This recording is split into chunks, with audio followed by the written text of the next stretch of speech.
welcome to the Clubhouse. We're here at Twickenham Stadium for finals day of the Papa John's Community Cup, a true celebration of everything great about grassroots rugby. Coming up on today's show, we spend the day here at Twickenham showcasing the excitement and pressures of finals rugby in the Papa John's Community Cup. We find out about adult player registration, which is coming in from the 2024-25 season, and how you can get your club ready.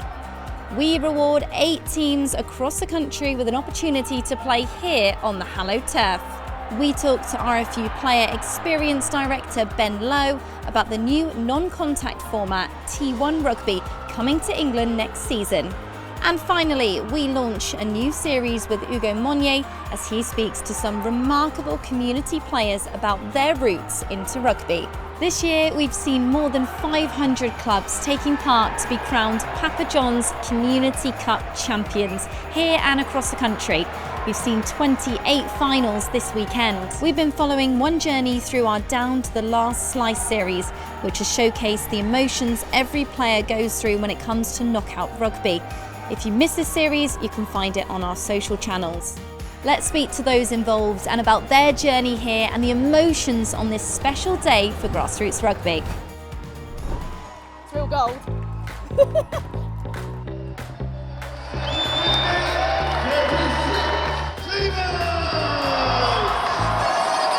Once in a lifetime experience. Like, I've wanted to play at this ground for my whole life. We had so much support. It was magnificent. Like, I'm on top of the world. It's getting stronger and stronger every year. It's good when we get to this stage and we get to see the teams and the clubs really embracing it and enjoying it, getting a great experience. I think that's what we're always aiming for. Showing up, walking into the England dressing room, this is the home of rugby. It doesn't get any bigger or better than this, and we've done it.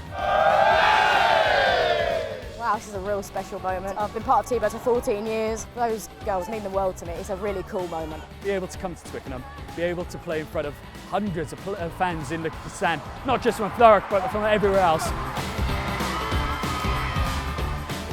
The atmosphere is absolutely buzzing. I mean, the sound that echoes through the stadium anyway is fantastic. I can hear it now, like the excitement because the great rugby that's being played, tries just been scored, and you can hear it already. Like, it gives me goosebumps. Anyone thinking of signing up next year, do it. What have you got to lose apart from the chance to play at Twickenham? Oh, my advice is sign up 100%. It's been great to have the extra games in the leagues and have something amazing to look forward to at the end of it. 100%. Sign up. So yeah, we'll be looking to get entries out towards the end of this calendar year, similar to last year. We're looking forward to some more entries coming in and the competition getting bigger and stronger.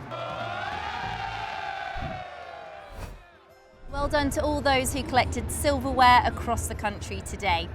Now, from next season, all players across all formats will be required to register annually to play rugby in all RFU members' clubs, including non-contact from 2025.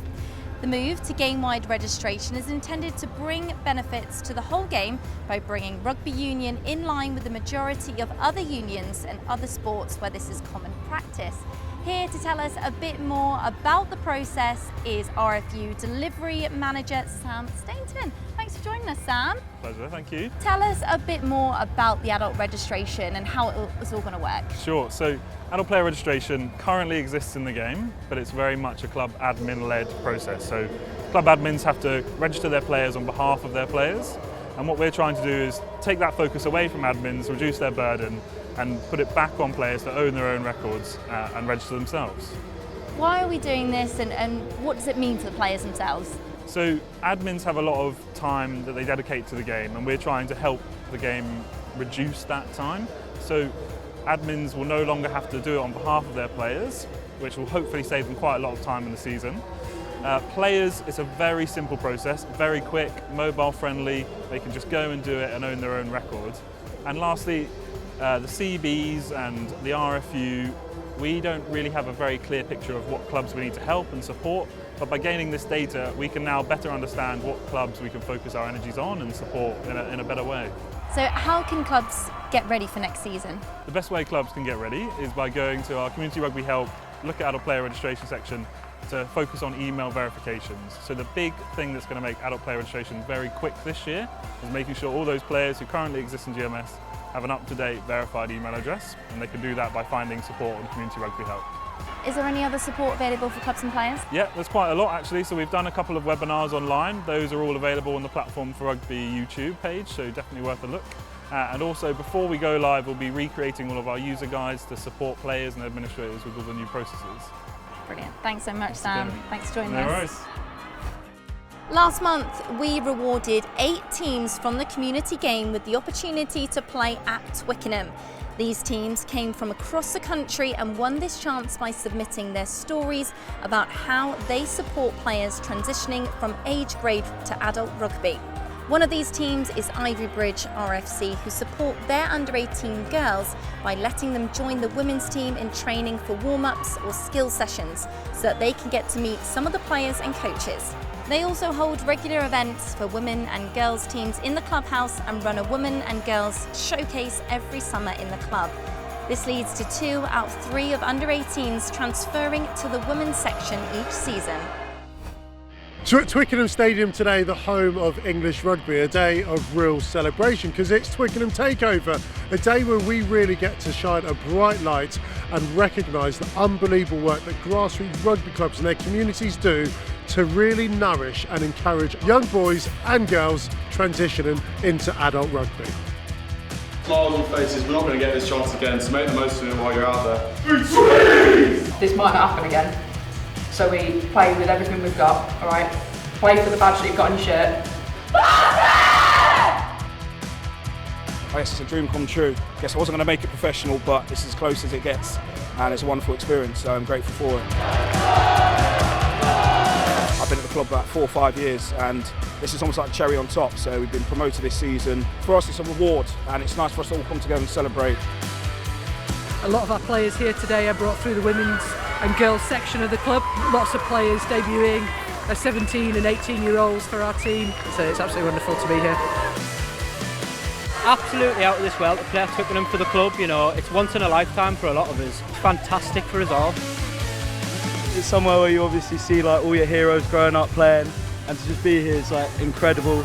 Also with boys we've like grown up playing with. We've been together since we were like 8 years old, and then to be here is just incredible. I think everyone knows that, like, not to leave any regrets out here because it's probably one of the only opportunities we'll ever have in our lives to come here. It's absolutely incredible that I've been invited to be here. I think it's an incredible opportunity, and I'm feeling really, really lucky to have been here and be a part of it. So many of the boys here, you just form bonds that I don't think you can form like doing anything else. Like, there are so many boys who get like brought out of their shells by rugby. It's just like, it's such a special sport, and it always will hold like a special place in my heart.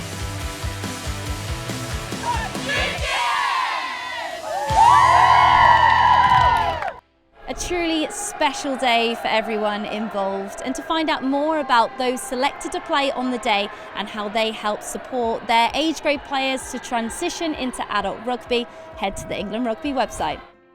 Last October, World Rugby announced a new non-contact format called T1 Rugby, which they say mirrors the characteristics of rugby union with scrums, line-outs and breakdowns. Here to tell us a bit more about the format and where it might be played next season is RFU Player Experience Director Ben Lowe. Thanks Ben for joining us. No problem. Tell us a bit more about T1 Rugby then. Yeah, so for the last 18 or 20 months, the RFU have been working with World Rugby and other unions to develop T1 Rugby, which is a rugby union non-contact variant for the first time. We think it has the broadest appeal to attract new people to the game, as well as keep existing people playing longer. And we're aiming to launch it and roll it out through the course of the 24-25 season, so you'll be hearing lots more about it. Very exciting. Why did you pick that format then to go with for next season? Well, I think there's 3 reasons really.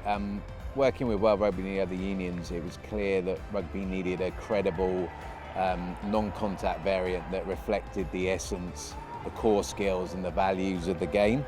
Hence T1 Rugby was born. It's very simple to start playing it, but then builds up and you can add elements like kicking, like non-contact scrums and line-outs and even a breakdown. And having played it a few times myself, I really do think the multi-directional nature and the set plays means that it's more like the rugby union game, and hence I think will attract a broad range of people to it. Who do you sort of see playing this sort of format of rugby? So whilst T1 Rugby will be available for everyone in every environment, whether that's schools, colleges, universities and clubs. The RFU really sees an integral format that can bring more people into the game to experience the game, because it breaks down some of the key barriers that some people have with getting into rugby. At the same time, it has all of the core skills and elements that people do like and make it the game that we all love. How can people get involved or find out a bit more information about it? We're going to be looking to launch it and roll it out through the course of the 24-25 season. Whilst it will be for everyone, an initial focus for the RFU is going to be driving it hard in schools and colleges in particular, alongside clubs and universities. But we really see an opportunity for getting the ball in the hand of a significant number of young people. We'll hope to produce some resources over the summer in time for next season, and clubs will be able to access that through the year. Brilliant, fantastic stuff, exciting times. Thanks so much for joining us, Ben. Thanks, Ben. Now, there are multiple different ways of getting into rugby, and Hugo Monnier has looked to tell the stories of a few who have had different routes into the game. You can find the series on our social channels and make sure you share your stories below. Here's a trailer of some of the amazing people he's spoken to so far. Across this series, we're going to be speaking to all different kinds of people and understanding and discovering their roots into rugby. Everyone comes from a different walk of life. It's not just everyone's the same or everyone's cut from the same cloth. So you learn as you're transitioning through to an adult, different people, different scenarios, different backgrounds. Remember why you love it, and remember why you're passionate about it. Of course. But once you're there, once you're having a run around with your friends, once you've got the ball in your hand, of course, like it just feels so lovely, and it just feels so fun. So just remember those moments of fun in moments where you feel a bit demotivated. I started with an abusive household.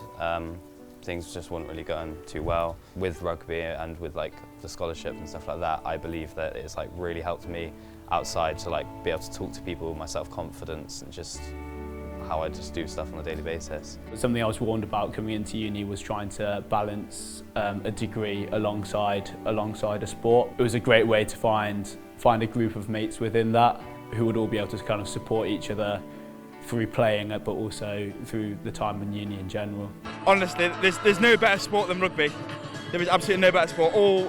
All aspects, every weight, height, anything, you can play it. There's a position for you at the end of the day. So I've got autism and I struggle with like social anxiety and interacting with people. Don't really get on at school, but I just feel so accepted at rugby. Like everyone supports you, and it's just such a family feel.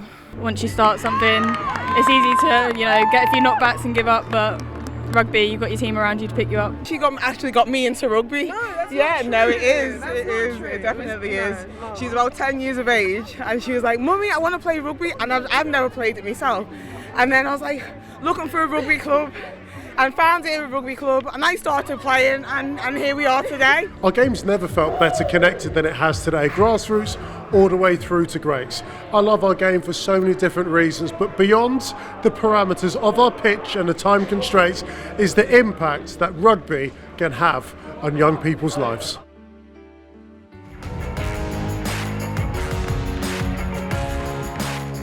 Feel inspired? Go to the website on the screen now. Well, thank you for joining us on another episode of the Clubhouse, and thanks to everybody involved. We'll see you soon.